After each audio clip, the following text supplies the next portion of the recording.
ઔદ્યોગિક નગરી અંકલેશ્વરના અંદાળા વિસ્તારમાં કાયદો અને વ્યવસ્થાના ધજાગરા ઉડાવતી એક અત્યંત ચોંકાવનારી અને લોહિયાળ ઘટના સામે આવી છે.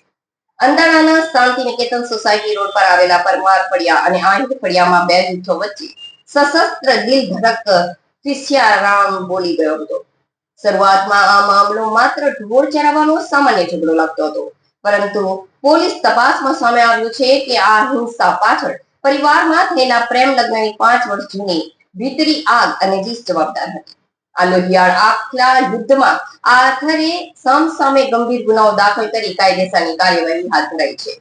અંકલેશ્વર બી ડિવિઝન પોલીસ મથકે પ્રથમ ફરિયાદમાં સચિન આહિર કનુ ઉર્ફે ઢોલા આહિર સહિત 9 સામે ગુનો નોંધાવ્યો હતો, જેમાં ગત 27 જૂનના રોજ અંદાળાની નવી વસાહત પાસે સચિનભાઈના ભાઈ સંદીપભાઈ અને ભાભી કિંજલબેન સાથે સોમાભાઈ આહિર, કનુભાઈ ઉર્ફે ડોલો અને તેમના સાગરીતોએ જૂની અદાવત રાખી ઝઘડો કર્યો હતો.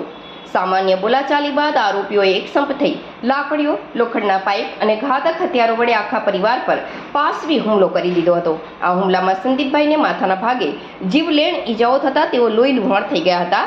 તેમને ગંભીર હાલતમાં સુરત ખાતે રિફર કરાયા છે, જ્યાં તેઓ જિંદગી અને મરણ વચ્ચે ઝોલા ખાઈ રહ્યા છે.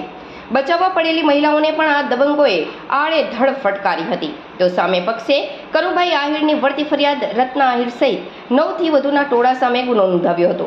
વળતી ફરિયાદ મુજબ આ પક્ષ પર પણ લાકડીઓ અને ઘાતક હથિયારોથી ઘાતકી હુમલો કરવામાં આવ્યો હતો. આ અથડામણ એટલી ભયાનક હતી કે બંને પક્ષના અસંખ્ય લોકોને માથા તેમજ શરીરના ભાગે ગંભીર ઈજાઓ થઈ છે અને શરીરે અસંખ્ય ટાંકા આવ્યા છે. ઈજાગ્રસ્તો હાલ ભરૂચ સિવિલ અને સુરતની હોસ્પિટલોમાં સારવાર હેઠળ છે.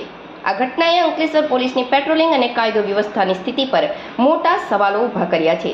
સામાન્ય બાબતમાં ઔદ્યોગિક વિસ્તારના રસ્તાઓ પર લોહીના ફુવારા ઉડે અને માથા ભારે તત્વો મહિલાઓ પર પણ લાકડીઓ વરસાવતા અટકે નહીં, તે બાબત અત્યંત શરમજનક છે. શું આ ગુનેગારો કાયદાને પોતાના ખિસ્સામાં સમજીને ફરે છે? હાલ તો બી ડિવિઝન પોલીસે ગુનો નોંધી તપાસનો ધમધમાટ શરૂ કર્યો છે, પણ જોવાનું એ રહેશે કે પોલીસ આ લોહીના તરસ્યા બનેલા દબંગોને ક્યારે પાંજરે પૂરી જેલના સળિયા ગણતા કરે છે.